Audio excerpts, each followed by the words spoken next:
भगवान बोलल के जान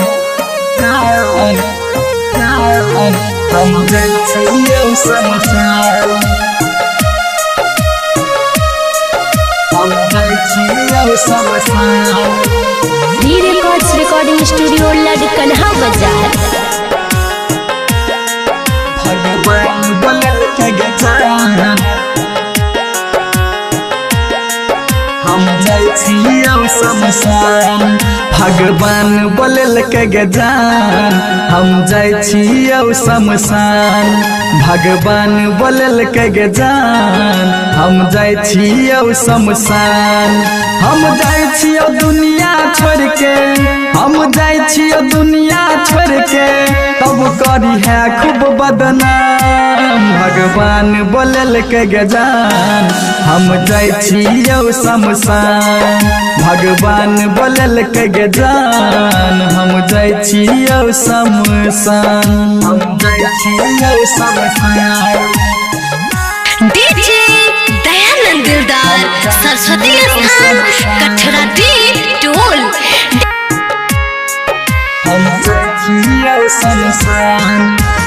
डीजे ओम शंकर परसा घर भिंडा हम जाइ छियै शमशान निक जका तुरई है केकरो से न कही है झूठो के प्यार में केकरो नहीं फसई है केकरो नहीं फसई है केकरो नहीं फसई है निक जका तुरई है केकरो से न कही है झूठो के प्यार में केकरो नहीं फसई है रखी है दिल के कोमल एगे रखी है दिल के कोमल एगो बात हमर मान भगवान बोलल के जान हम जाइ छियै शमशान भगवान बोलल के जान हम जाइ छियै शमशान हम जाइ छियै शमशान डीजे दयानंद दिलदार सरस्वती स्थान कठरा डी टोल हम जाइ छियै शमशान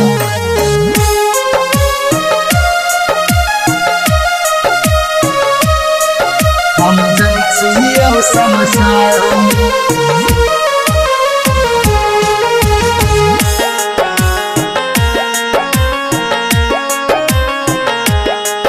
हम जाइ छियै शमशान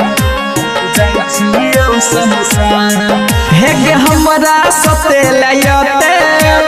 केकरो नहीं सतई है जिंदगी मिलै छै एके बार एकरा नहीं डूबई है एकरा नहीं डूबई है एकरा नहीं डूबई है हेगे हमरा सते लयते केकरो नहीं सतई है जिंदगी मिलै छै एके बार एकरा नहीं डूबई है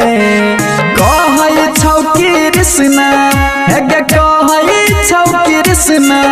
पकड़ के दुनू कान भगवान बोलल के जान हम जाइ छियै शमशान भगवान बोलल के जान हम जाइ छियै शमशान हम जाइ छियै शमशान